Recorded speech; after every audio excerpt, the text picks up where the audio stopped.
Hi there, folks. Welcome to Clock in the Gallop's assessment of racing today on this Thursday. It's the 20th of October. We've got racing today out at the Vaal in Vereeniging. There are 8 races carded on the classic track today, as the main track is still being readied up for the racing. And they predicted to start there sometime at the beginning of next month, November, leading up to their big race meeting there, which is the Grand Heritage in December. But we've got Lyall Cooper to chat about that racing today here on Clock in the Gallop. Always a pleasure to chat to Lyall. Lyall, been quite a bit of rain in and around Joburg, but it depends where you've been. I know, looking at the track report here, that they've had 9 millimeters of rain out at the Vaal in the last few days. Here where I live, there's been not a drop.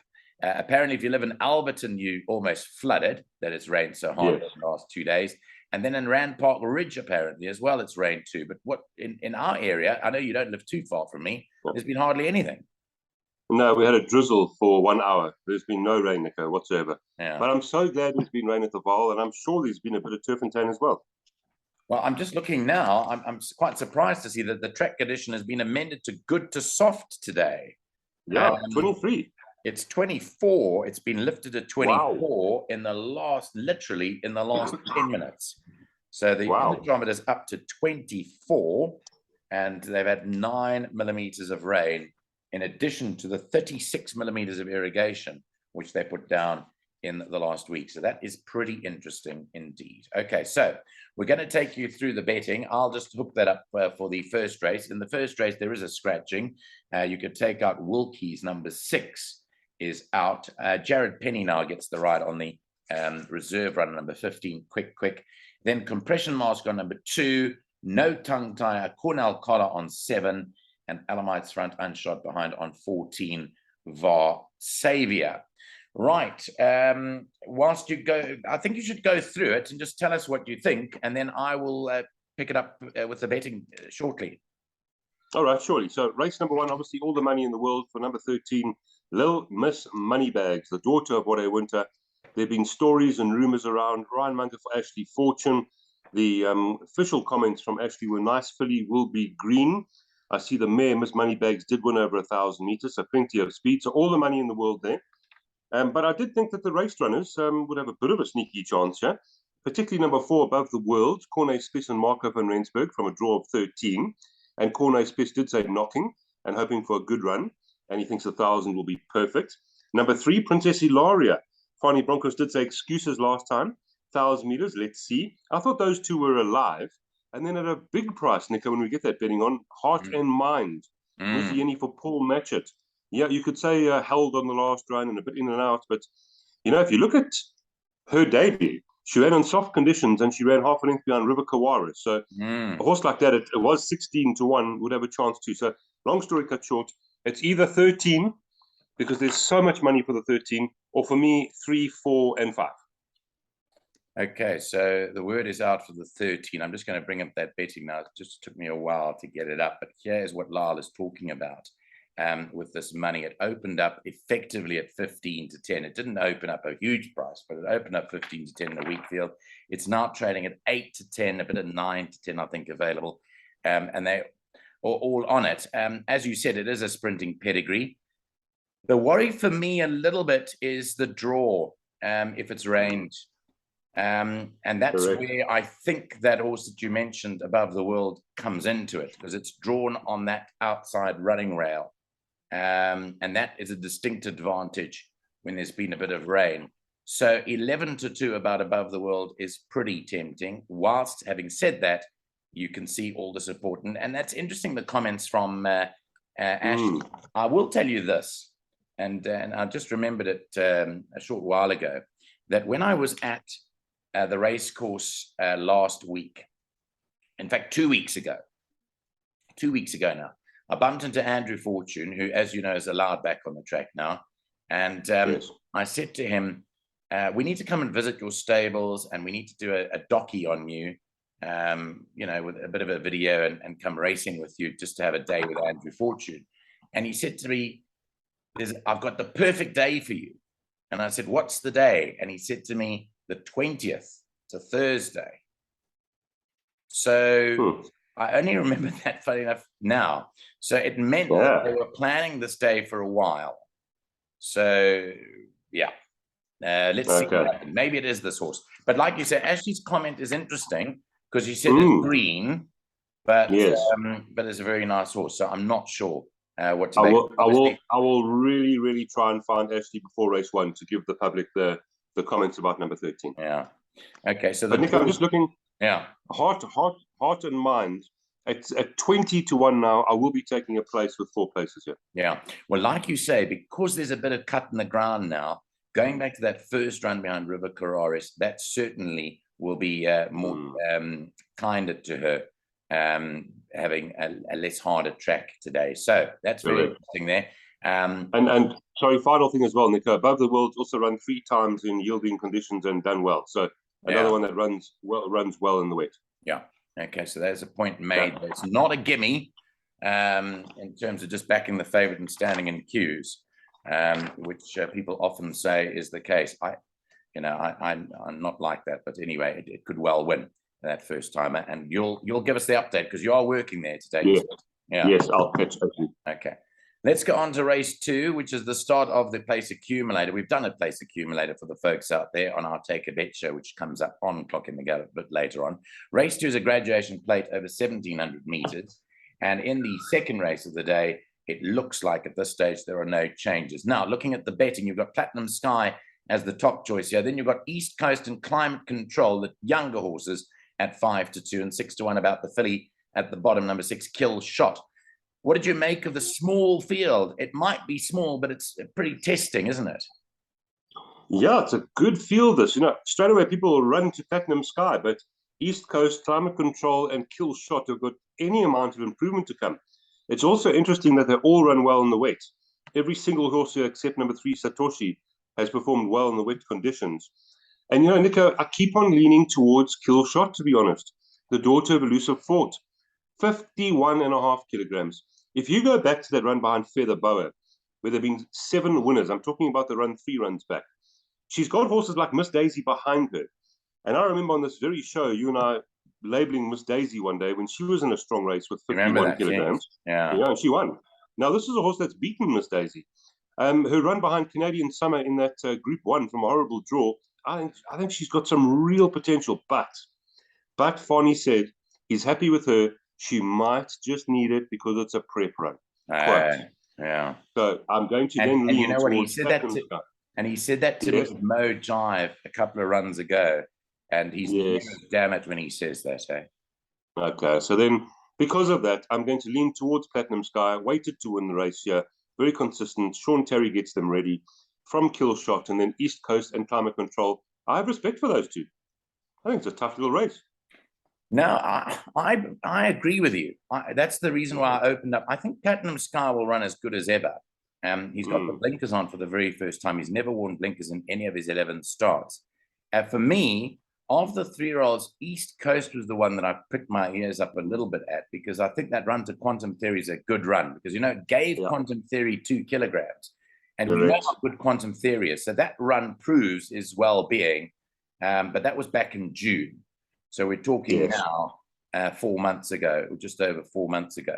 There was an interesting horse in the race for me, though, and that's the ex-Zimbabwean horse, Diesel and Dust. Now, I just want to tell you a little bit about him. When he was 3 years old, which was beginning of last year, right? Yes.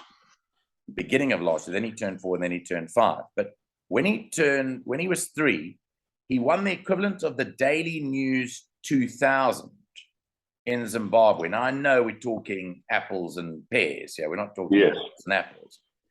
But the point is that he won that, and he won it comfortably, okay? It was a small field. And he ran second in the Zimbabwe Derby, and granted also a small field. But that run, that first run here wasn't too bad a run behind Vanderbilt. Not bad. Not bad. I don't know, that may bring him in. I find it hard to believe him being 16 to 1. I don't think he's a 16 to 1 chance. But that all said, I think Platinum Sky could well be a PA banker. I'm not sure if he can win it, though.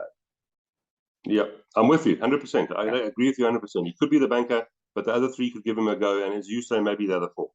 Yeah. Okay, let's move on to the third of the day. Race 3 is off at 10-2. It's a maiden plate over the 1450 meters.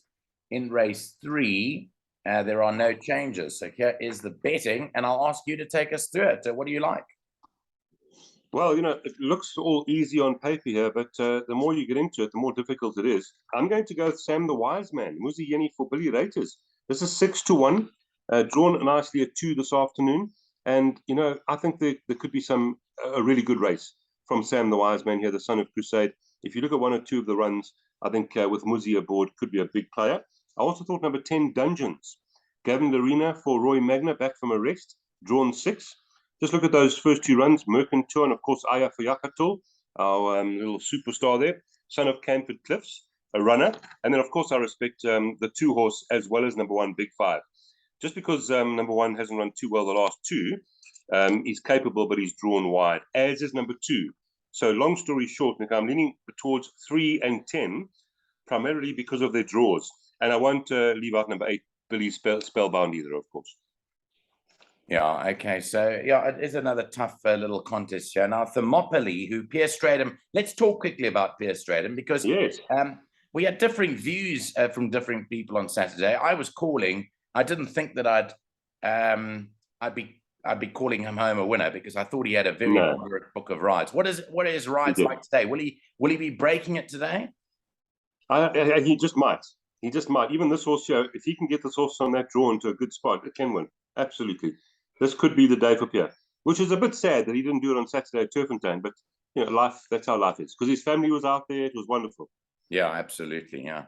Well, he could well do it. He's on Thermopylae. I have to say, I've seen some small horses in my time. This is a small horse. I think Stradham are above Thermopylae when you see them at the course. Anyway, let's move to what I like here. I thought Billy Spellbound. I see there's a bit of money from 9-2 into 33-10. And I'm not surprised, because I think on that run to Destiny of Souls, it comes into the race with a chance, even though it ran 8 lengths behind. So I know that you mentioned Sam the Wise Man from a good draw for Billy Raters. I think one of these younger horses is in line to win here. So I'm going Sam the Wise Man. I'm going Billy Spellbound. And you mentioned Dungeons as well. Yeah. Dungeons is a clear jockey strike there.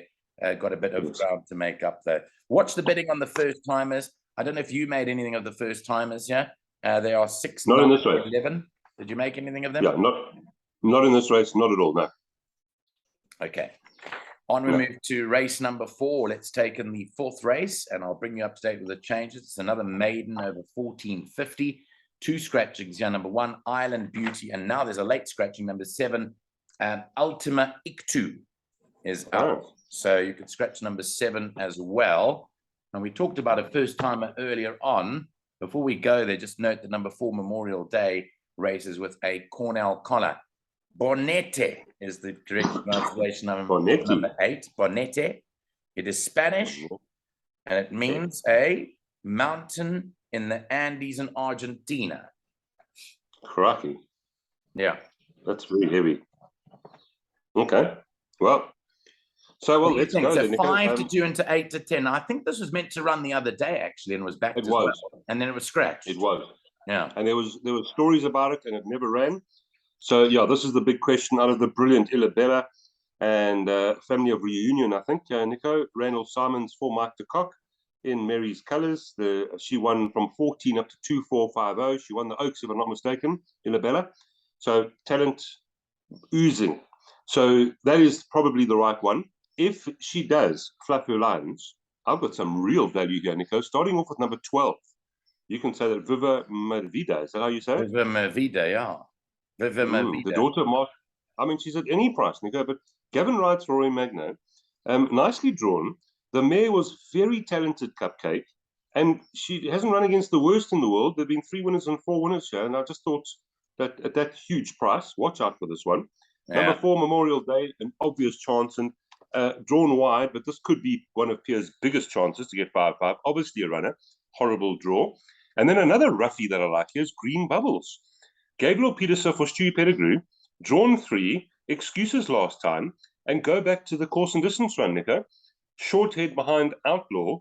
with 87 in a time of 87.09. So I am quite strong on the 8 horse. I think this horse could win.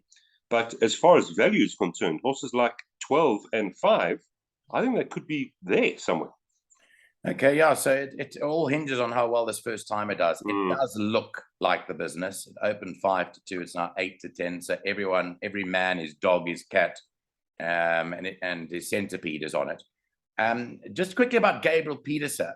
Do you know that he's moved up here for the last? Yes. So he's moved up here, officially based in Joburg for the last 3 months of his apprenticeship. I think he qualifies beginning or sometime middle of January is what I hear. Correct.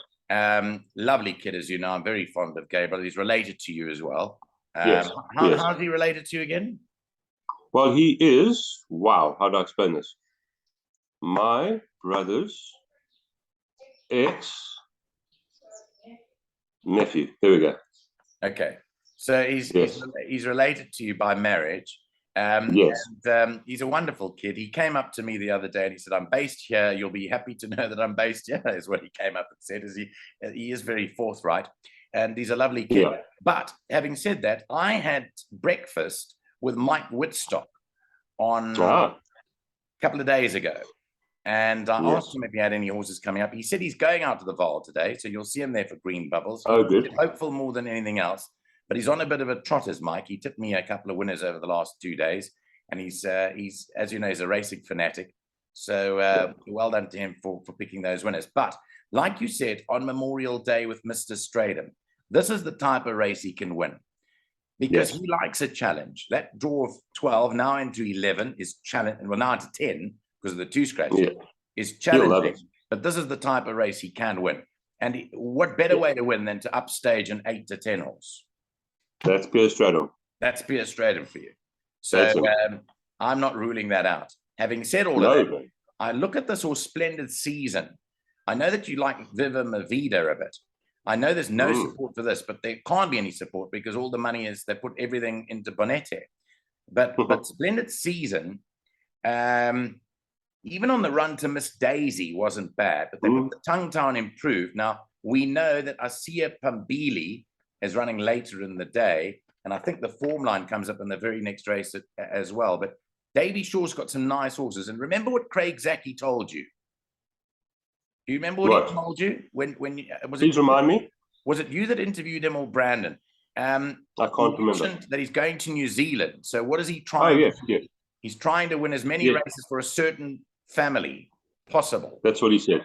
That's what he said. Say that? And what family was that? That was the Hudalarkas family. So I'm putting that in as well. 11 Splendid Season, because I think he's I think he's a massive runner there. Yes. Season, and she will love the trip, by the way. She'll love it. Absolutely. The further the better. Yeah, she will, and she's got a good draw too. So I think that is value for money. 8-1. I'll be snapping up some 8-1 while everyone's on Bonete. But I don't say Bonete can't win because we don't know anything about it. All I'm saying is that the prices are pretty tempting.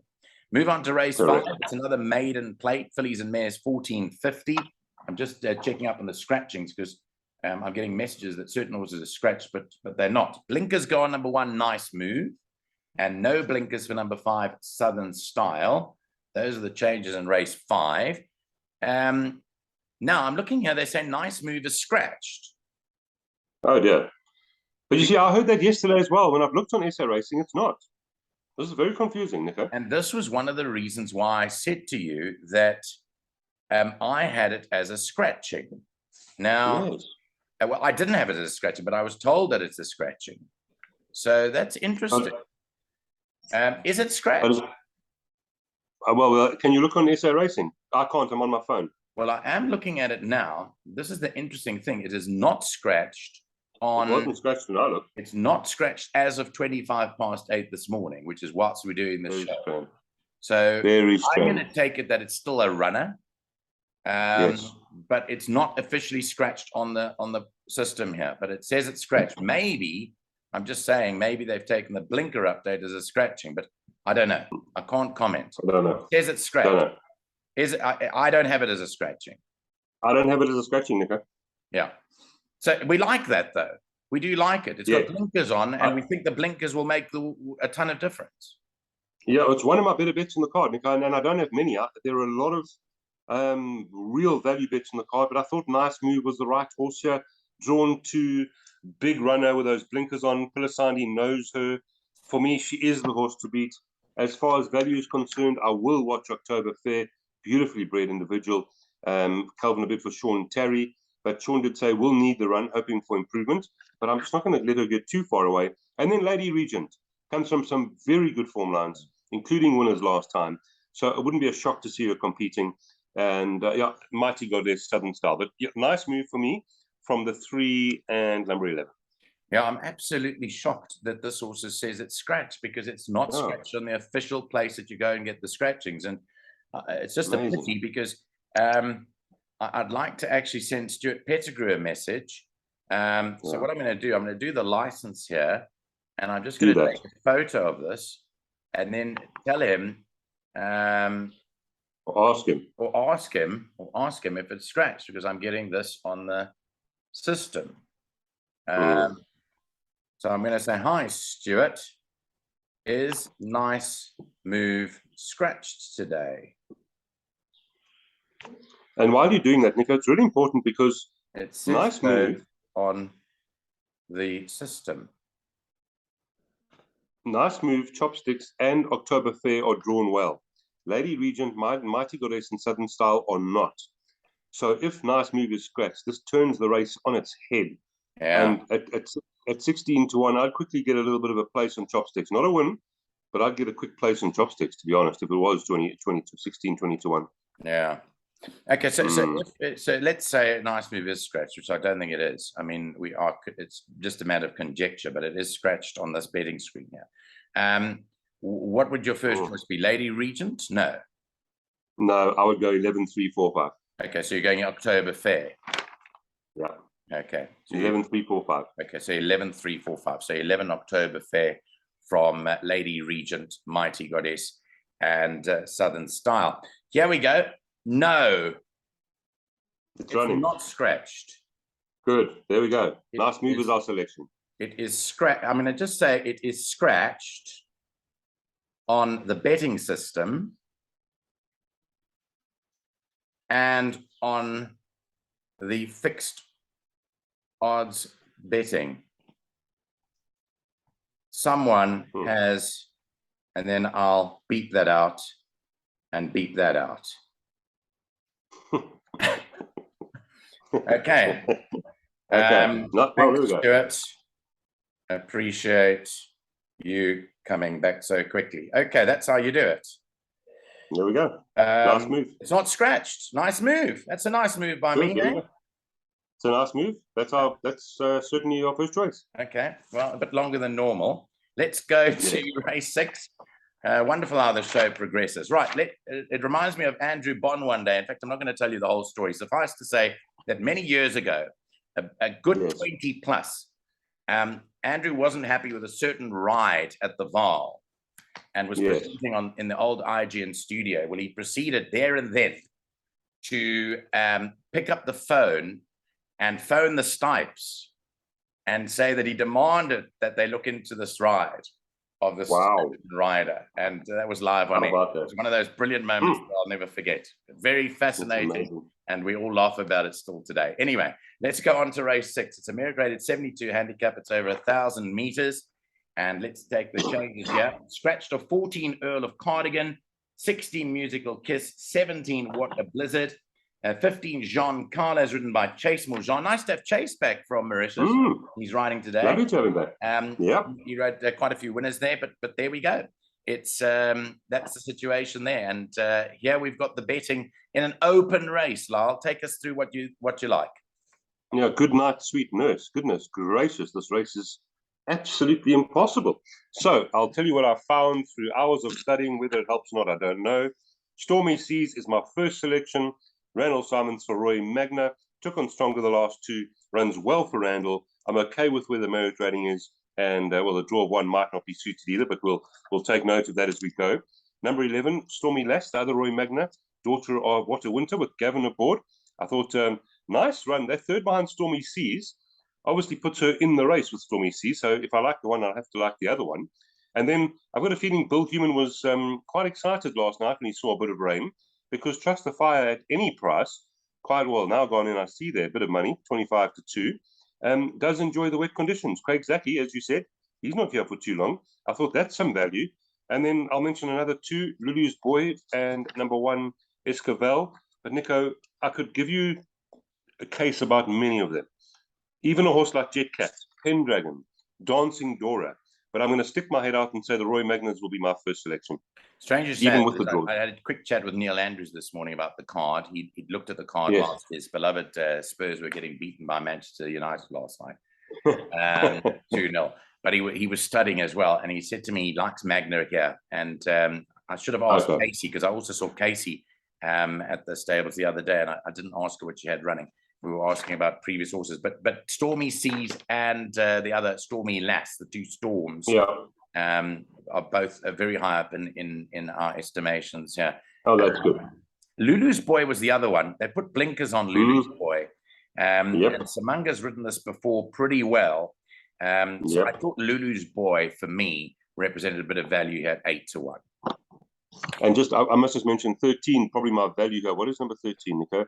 10 to 1. 10 to 1. Well, we went for her last time. Didn't we tip her last time when she won at 8 to 1? I think we did, Nico. We liked her, and she does hold Lulu's Boy in the last run. So don't leave Dancing Dora out either. Okay. It's a tough race. Yeah, cool. Very tough race, which is the reason why I fell asleep studying. Okay, we move to race 7, the penultimate, a fillies and mares 83 divided handicap. It's over 1,450 meters. Let's give you the changes in the 7th race. In race 7, it looks like it's all clear, although there's a weight adjustment on a certain horse called Golden Aspen, because you tipped this at 20 to 1, or at 16 and 20 to 1 when it won last time. And hence the merit rating's gone up to 82 and the weight is up to 59 kilos. The question is, can it do it again today? No, I think it's a tougher field here, Nico. It can win, but certainly not my first choice today. Okay. So but we love that race. Just seeing her come through and slice through the field. Thank you, Marco. What a wonderful moment that was at a good price. Yeah, it was lovely. Yeah. Okay, so what do you like in its place? I see there's money for both Princess Philippa and Splash of Green. Okay, so Nico, I did like Princess Philippa. It is my first selection, the daughter of Silvano, Stewie Pettigrew, Randall Simons. But up 7 points in the last 2 races and has never run in wet conditions. And I'm not sure it's going to be too wet out there, but I'm just referring to the rain. I don't know how wet it will be. I'll tell everyone when I get there. Yeah. But Princess Philippa was quite a strong selection. I mean, that run behind Captain Pig is phenomenal. Yeah. So that's the horse to beat. But I think there's some others that could give her some cheek. Splash of Green, Nico. When it was 11 to 1, I liked a bit of this horse. I really did. Muzieni for Wayo Mowing. Then number 9 and number 1, I must mention. Remar, not the worst form lines around. Remar's another horse that has Miss Daisy behind him. King in the Mellow, how well he's riding is just phenomenal for Mike de Kock. So I would not get number 9 get away. I'm just having a leaning in. 4 to 1, not a bad price. And then Peyton's Tears, my faithful mare. I always tip her, but I always say I don't know if she'll win. And I've had a long chat to Lucky about her. He says if she just puts her mind to it, she'll win because she's so consistent. Yeah. So again, Peyton's Tears, she'll be there and thereabouts. But for me, Princess Philippa, Splash of Green, and I do not want to leave out number 9, Remar. You know, interesting you mentioned Peyton's Tears because I wouldn't have thought about it, but I'm thinking about it now. If she always breaks slow, that's a given. So she'll jump out slow. From a 10 draw, he'll have no option, Kamala, but to settle her in at the back. So just jump slow. Yeah. You've got no one behind you. It's nice to go across on a lazy ride towards the inside and sit at the back on the rail. The question mark is, does she run on from there? Kamala's ridden her once before and kept it fairly handy and nearly won. But if you go back to its runs, I'm just looking at that run on Turffontein on the mile run back on the 30th of June, where it ran on quite strongly from the back end of the field. Yeah, this could well be a runner. I think it is, Nico. It could well be. I wouldn't be leaving that out of calculations. Although, as you say, Princess Philippa probably is the horse to beat on the Pig run, the stable. Yes, correct. Last time out. Yeah. Okay, that's a look at race number 7, and we move on to the last race of the day, which is off at 4:45. Fillies and mares 73 divided handicap 1450. Just to update you, scratched a 15 Java House and 16 Kiss to Dream. And number 1, Let There Be Light races with a tongue tie on. Right, let's go on to your thoughts on this last race today. Another toughie. Yes, and all 3 of my first selections are good value. Number 7, Angel's Wish, is my first selection. Muzieni for Wyoming, drawn 2, 3 good runs at the track, and I thought should be right there. Ran in a Fillies and Mares 80 last time, so this shouldn't be too much of a problem for her. Number 11, Rennie, I think the money has come now. Yeah, 7-2. This was 5-1. Rennie, Craig Zaki for Brett Crawford. Interesting form here. Goes 1450, okay draw, and plenty more to come with 54.5 kilograms. There's been money the last 2, Nico, if you look at them. 7-2, 5-4. She could be progressive. And then a horse like number 3, Defender of Rights. I make this a big run here. The daughter of Flower Alley with blinkers on, dropping in trip, and I thought could be dangerous. If you look at a line on Angel's Wish, that Fantasy Flower form line, she was 1.5 lengths behind Angel's Wish, and she is 5.5 kilograms better off.